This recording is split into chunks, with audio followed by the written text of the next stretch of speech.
কিছুদিন ধরে অনেক সৌদি প্রবাসীদের উপর সিম কোম্পানি মামলা দিচ্ছে। সে নিজেও জানে না যে তাকে কেন মামলা দেওয়া হচ্ছে।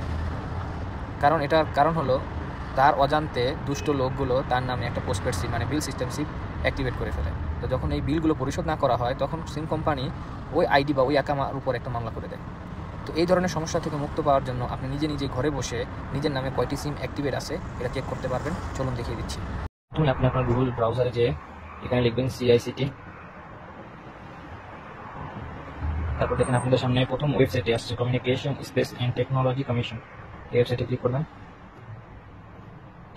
তারপরে আপনাদের সামনে এরকম একটা ইন্টারফেস তৈরি হবে, সেখানে 3 ডটে ক্লিক করে নিচে লগ ইন অপশনে চলে যাবেন।